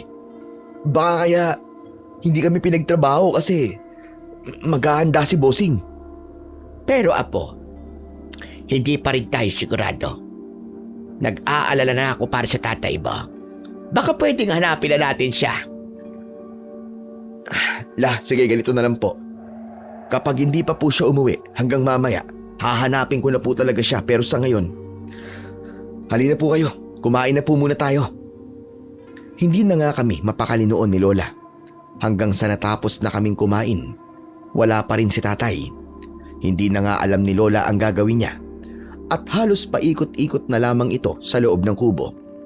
Hanggang sa lumipas na naman ang ilang oras at doon na ako nagdesisyon na lumabas para hanapin si tatay. Lalabas na po ako. Dito lang po kayo ha. Wag na wag po kayong aalis. Ako lang po ang maghahanap kay tatay. Uunahin ko po sa mga tindahan. Sige apo. At ako'y labis na ang pag-aalala sa tatay mo. Kinukutuban na ako. Pero wag naman sanang mangyari ang nasa isip ko. Dahil hindi ko talaga kakayanin na mawala pa sa akin ang nag-iisa kong anak. Ano ba naman kayo la? Ano po bang pinagsasabi nyo? Wala pong mawawala. Kaya sige na po, magpahinga na po kayo. At aalis na po ako. Bago pa nga ako lumabas ng mga oras na yon, niyakap muna ako ng mahigpit ni Lola. Matapos nun, lakad-takbo na ang ginawa ko. Hanggang sa nakaabot na ako sa unang tindahan na posibleng pinagbilhan ni tatay. Pero nabigo ako dahil hindi raw doon bumili ang tatay ko. Hanggang sa nagpatuloy na ako. Pero kahit saang tindahan ako magtanong, wala daw na bumiling pendoy sa kanila. Kaya naman, labis na din akong nag-alala. Napakamot na lang ako nang madiin sa ulo ko. Sabay upo sa harap ng tindahan. Hindi mo talaga mahanap ang isang taong ayaw ipakita sa'yo, iyo. Nagulat ako nang marinig ko ulit ang boses ng matandang lalaki. Kaya naman, napalingon ako sa gilid ko at nandoon na rin siya nakaupo sa tabi ko habang hawak ang mahaba niyang baston. Kayo na naman po. Bakit ba parang kabuti kayo na bigla na lamang sumusulpot tapos biglang nawawala? At anong alam niyo po tungkol sa tatay ko? Kung mangangako ka sa akin na paniniwalaan mo ko, sasabihin ko sa'yo kung nasaan ang tatay mo. Pero alam niyo po ba talaga kung nasan po si tatay? Oo, iyo. At alam ko rin kung anong klaseng mga nilalang ang may hawak sa tatay mo. Nanganganib ngayon ang buhay niya. Ano po bang klaseng kalokohan ang pinagsasabi niyo, tatang? Ay nako, iyo. Kailan ka ba magigising sa katotohanan? May mga senyales na nga, pero hindi mo pa rin alam. O binabaliwala mo lang. Pwede niyo po bang linawin sa akin? Kasi sobrang gulo na po talaga ng isip ko eh. Mas lalo niyo pa pong diladagdagan eh. O siya, hindi na ako magpapaligoy-ligoy pa. Kung gusto mo talagang makita ang tatay mo at mailigtas, pumasok ka sa loob ng malaking mansyon ng amo mo. Bakit ko naman po gagawin yun? Eh pinagbabawal nga po sa amin yun. Dahil nasa loob noon ang tatay mo. Kung hindi ka pa rin naniniwala, pwede mo subukan. Wala namang mawawala sa iyo. Dahil mas higit na mawawalan ka kapag hindi mo ginawa ang bagay na sinasabi ko. Pero bago yon, heto, tanggapin mo muna ang bagay na ito. Nang sabihin niya yon, dali-dali siyang dumukot sa makapal niyang damit. At nang hugutin niyang muli ang mga kamay niya, may hawak na ito. Hindi naman ako nagsalita at kinuha ko yon dahil nakita ko sa mukha nito na seryoso siya. Ano po ito, tatang? Ang bagay na nasa loob niyan ay makatutulong para mapatay mo lahat ng mga aswang na magtatangkang atakihin ka. Basta't labanan mo sila, may basbas ang sandatang nariyan. Pero, hindi po ba kayo nagbibiro o nagsisinungaling sa mga sinasabi niyo? Sa haba ng balbas kong ito, ayaw mo pa rin maniwala. Naninigurado lang po, tatang. Baka kasi ikapahama ko eh. Kung papasukin ko po ang mansyon, sobrang lupit pa naman po ng amo namin at nakakatakot po siyang magparusa. Kung sa mga parusa niya natatakot ka na, paano pa kaya kung makita mo ang itinatago nila sa loob ng mansyon na yon? Dahil sa sinabi ng matandang kaharap ko, napaisip ako ng gusto. Sabay nun, ang pagtanaw ko sa malayo at nang muli kong tignan ang kinauupuan ng matanda sa tabi ko, nawala na naman ito. Diyos ko, saan na naman kaya napunta yun? Kanina nandito lang yun ah. Engkanto ba ang matandang yun? Bigla-bigla na lamang nawawala. Dahil sa takot ko ng mga sandaling yon, tumayo na ako at mabilis na tumakbo pabalik sa bukid. Huminto naman ako nang matanaw ko na ang malaking mansyon. Sunod nun, ang pag-alis ko. Sa balot ng bagay na ibinigay sa akin ng mahiwagang matanda at tumambad sa akin ang isang karet. Hindi na rin ako nag-isip ng mga oras na yon at pumasok na nga ako sa mansyon. Walang bantay at wala ring mga tao sa loob.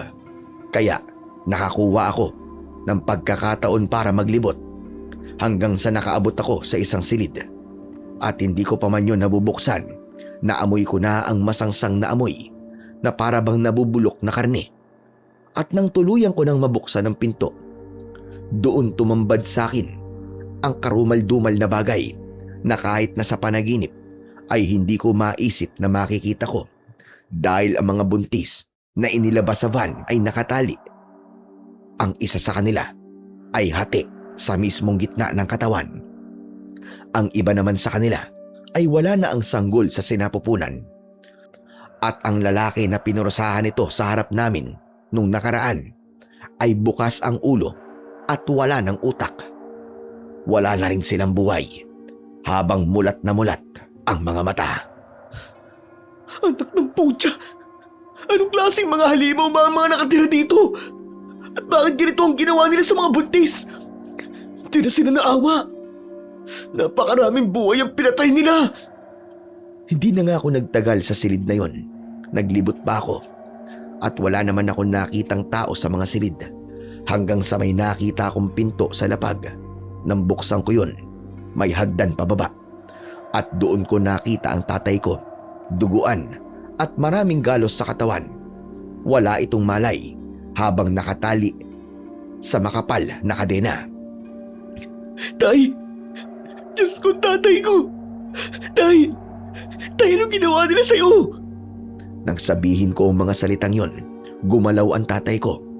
Pero hindi nito maibuka ang mga mata niya at doon ko napagtanto na inalisan siya ng mga mata. Tay! Tay, ako to si Carlo! Anak! Anak Carlo, bakit ka pa pumunta rito? Tay, ano po nangyari? Bakit nagkaganito po kayo? Sino pong hayop ang gumawa sa inyo nito? Anak, wala nang oras. Iwan niyo na lamang ako rito. Umalis na kayo ng lola mo. Si Basco. Si Basco, anak. Siya ang tunay na pinuno ng mga aswang na lakat. Tay, sagutin niyo po muna ang tanong ko. Sino po ang gumawa nito sa inyo? Si Basco nga. Si Basco ang gumawa nito.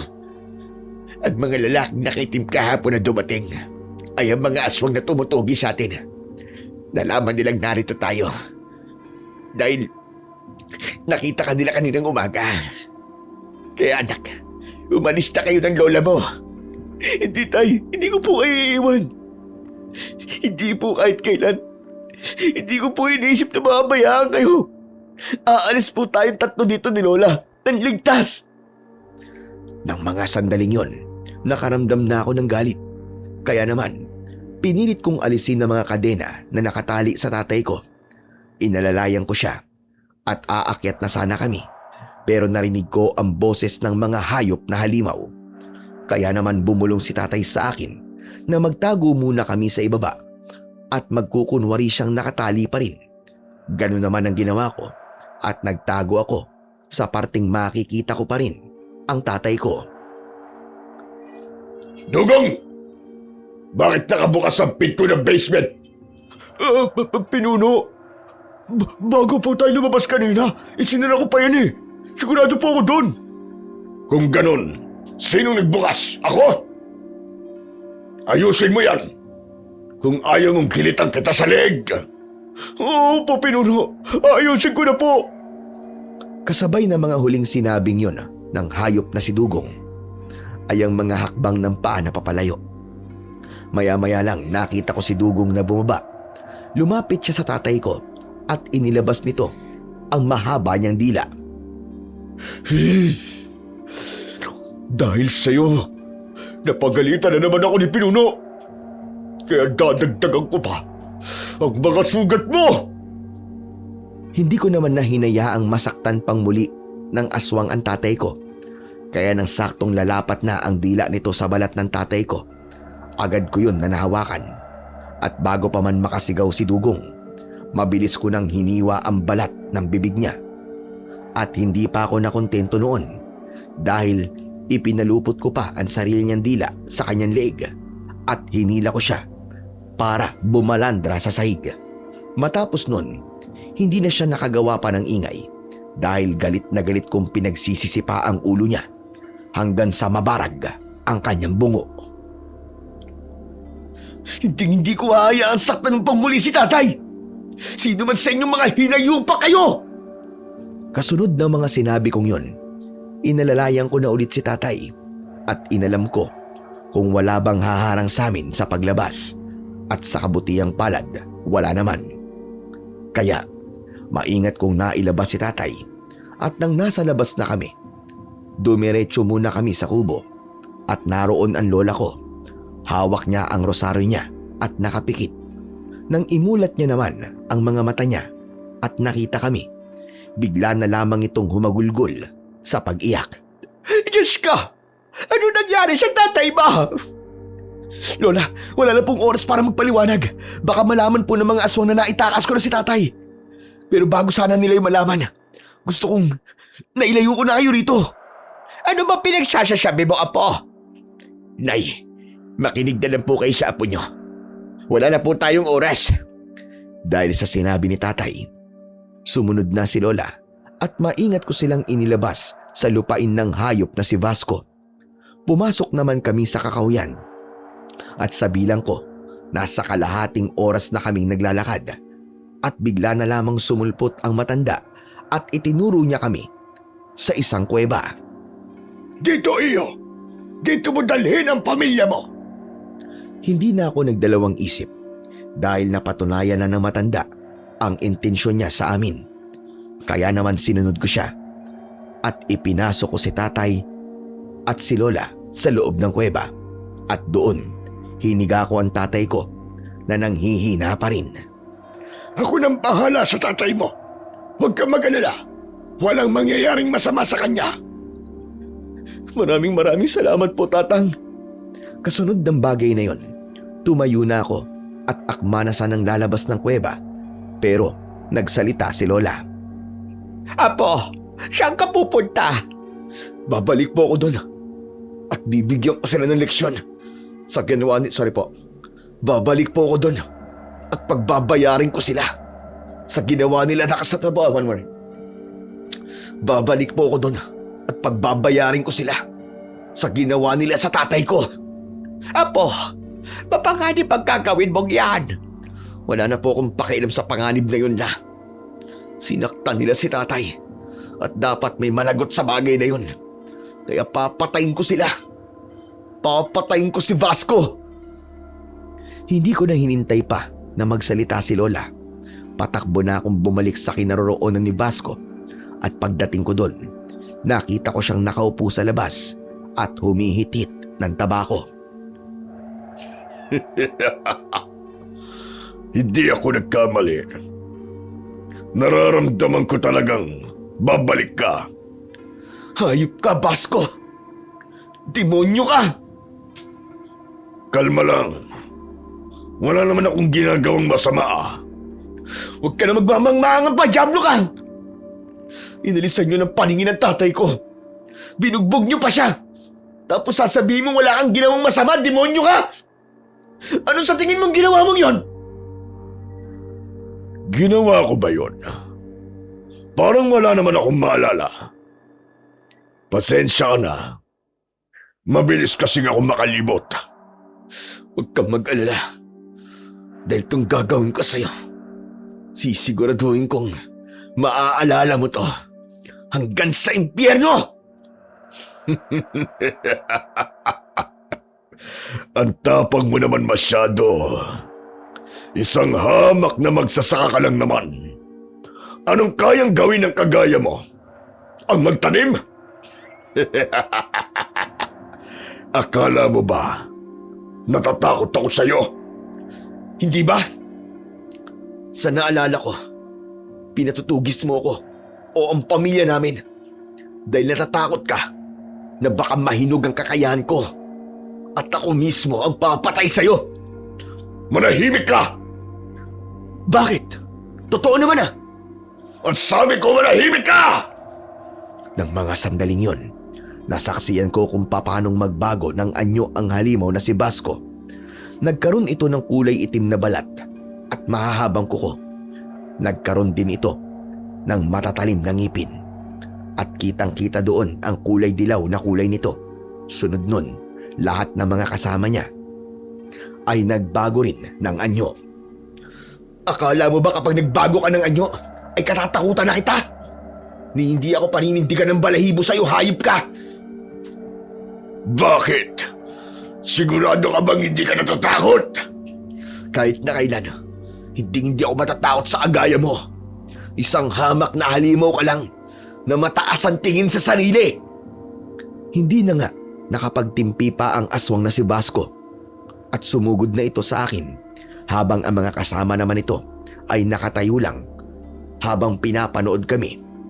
Hindi ko na patatagalin pa ang buhay mo.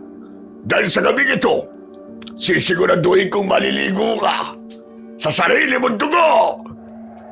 Parang baliktad yata, Basco. Dahil yung mga sinabi mo, ang siyang sigurado mangyayari sa'yo. At kung mamamatay man ako dito, sisiguraduhin ko naman na hihintayin kita sa impyerno at doon magtutuos ulit tayo. Dahil sa sinabi ko, lalong nagalit ang aswang nakaharap ko. Kaya naman, pinilit niya akong maabot ng mga suntok at kalmot niya. Pero hindi niya ako natatamaan dahil sa liksi ng bawat galaw ko. Ngunit hindi ko napansin na nautusan niya na pala ang mga alagad niya dahil nang sinubukan kong atakihin siya gamit ang karit na ibinigay sa akin ng matanda. May mga aswang na nakahawak sa kamay ko. Dahil doon, nakakuha ng pagkakataon si Basco para magyabang. Ngayon, sino sa ating dalawa ang maliligo sa sariling dugo? Nagyayabang ka dahil lang sa tagilid ako. Pero kahit naman na ganito ang nangyari, masasabi kong mahina ka pa rin. Dahil kung wala yung mga aliporis mo, sigurado ko na napatumba na kita. Hindi na kumibo pa si Basco ng mga sandaling yon. Sa halip, lumapit ito sa akin at sinuntok ako ng paulit-ulit. Hanggang sa mabugbog na ako ng gusto at nahihilo na rin ako sa dami ng bilang ng suntok. Katapusan mo na ngayon! Ng mga oras na yon, inisip ko na katapusan ko na. Dahil papalapit na ang huli niyang atake, isasaksak niya ang matatalim niyang kuko sa dibdib ko. Pero sa alanganing sandali, dumating bigla ang matanda at gamit lamang ang iisa niyang kamay, matatag niyang naiharang ang baston niya sa kuko na sana'y tatama sa akin. Tatang! Hindi nagsalita ang matanda. Pero ng mga sandaling yon, sunod-sunod na ang mga ataking ginawa niya hanggang sa tinamaan na rin ang mga aswang na nakahawak sa akin. At dahil naman sa panghihina, napadapa ako sa lupa. Pero ng oras na yon, hawak ko pa rin ang karet. Hindi ko na muling hahayaan na maulit muli ang mga bagay na hindi dapat nangyari noon. Tandang Balbino! Ako nga, Basco. At sa sandaling ito, sisiguraduhin kong ang binatang ito ang santatapos sa kasamaan mo. Nakikita mo naman siguro ang lagay niya, hindi ba? Paano pa siya nalaban kung hindi na siya makatayo? Hindi man siya makatayo, pero sisiguraduhin ko ngayon na sa mga kamay niya matatapos ang kasamaang dinulot mo sa mga taong pinagpapapaslang mo. At dahil protektado kong binatang ito, hindi ko nahahayaan pang masaktan mo siyang muli. Huwag kang hibang, matanda. Nangyari na nga noon na hindi mo naprotekta ng unang antingero na nasa ilalim ng pangangalaga mo. Paano pa yung hampas lupa na yan? Oh, Basco, wala siyang tanga na medalyon. Wala rin siya kahit na anong mutya. Pero ang lakas na nanggagaling sa pagmamahal niya sa pamilya niya, ang siyang siguradong tatapos sa'yo. At yun ang sisiguraduhin ko. Matapos sabihin yun ng matanda, grabe na lamang ang gulat ko nang hawakan niya ang mga binti ko at iwinasiwas sa mga aswang. Doon ko napagtanto ang gusto niyang mangyari. Kaya naman, habang ginagamit niya akong sandata, ginagamit ko naman ang karet para matamaan ang mga aswang hanggang sa naubos na namin ang mga alagad nito at si Basco na lamang ang natira. Katapusan mo na ngayon, Basco! Mamatay ka ng hayop ka! Hindi na nakaimik pa si Basco dahil sa bilis ng galaw ng matanda. Hindi naman ako hinahayaang matamaan ng matanda. Basta inikot-ikot niya ako at doon namin natamaan ang sikmura ng aswang. Inulit pa namin yun, pero ang huling ataking ginawa ng matanda, inihagis niya ako sa ere na saktong aabot ako sa leeg ng aswang. At doon, nagilitan ko siya at lumuhod dito sa lupa habang hawak niya ang leeg niya. na para bang gripo na tumatagas dahil sa daming pulang likido ang lumalabas. Dahil sa ginawa mo sa tatay ko, hindi ko nahahayaan pansikatan ka ng araw. Tama na ang kasamaang ginawa mo. Oras na para pagbayaran mo ang lahat ng mga kasalanan mo. Magsama ay ng demonyo sa impyerno dahil doon ka nababagay. Mamatay ka na! Sa huli kong atake, lalo ko pang ginilitan ang leeg ng aswang. Doon tuluyan na itong tumba sa lupa at wala ng buhay. Hindi naman kami nagtagal sa lugar na yon dahil inanalayan ako ng matanda at dinala sa kuweba kung nasaan ang tatay at lola ko. Pagdating ko doon, agad ko silang niyakap. Napansin ko rin na medyo maayos na ang lagay ng tatay ko, pero dahil dinukot ng mga aswang ang mga mata nito, hindi niya na ako muling makikita pa. Pagpatuloy mo lamang ang pagiging mapagmahal mong anak, Carlo. Huwag kang mag-alala. Hindi na mauulit ang bagay na ito dahil wala na si Basco. Sa mga nayanggaw naman nila, ako nang bahala. Ibabalik ko sila sa dati. O sa paano? Paalam na iyo. Aalis na ako. Tapos na ang misyon ko. Hindi ko napigilan pa ang matanda. Lumabas na ito ng kuweba. Sinubukan ko naman siyang habulin. Pero nang makalabas ako ng kuweba, bigla na naman itong naglaho. Kahit saan ako tumingin ay wala na ito. Doon na rin ang naging huling pagkikita namin ng matandang ermitanyo na yon dahil hindi na siya nagpakita pa. Ang mga pangyayaring yun sa akin ang siyang nagpabago sa paniniwala ko. Gusto ko lang kasi noon ng tahimik na buhay. Pero dahil sa ginawa ng mga aswang sa tatay ko, yun na rin ang naging umpisa ng panunugis ko. Dahil nang makabalik na kami sa dating buhay namin, nagtrabaho pa rin ako bilang magsasaka. Hindi na ako nag-asawa para maalagaan ko ng gusto ang lola at tatay ko. Pero kasabay nun, ang panunugis ko sa mga aswang na nababalitaan kong nanggugulo sa ibang baryo. Doon na lamang po umikot ang buhay ko. Hanggang sa kasalukuyan, ganun pa rin ang ginagawa ko. Nabubuhay na ako mag-isa habang nagtatrabaho pa rin sa bukirin. Pasalamat na lamang ako dahil wala ng mga aswang na nagsisilabasan ngayon. Pero kung sakaling magkaroon man muli, handa ako para patayin sila at ibalik kung saan sila nararapat. Yun lang po, Sir Blair. Maraming salamat po at God bless. Ako nga po muli si Carlo, nag-iiwan ng isang salita na sana mahalin natin ang mga pamilyang meron pa tayo sa ngayon. Protektahan at alagaan po natin sila. Maraming salamat po sa pakikinig ng aking kwento.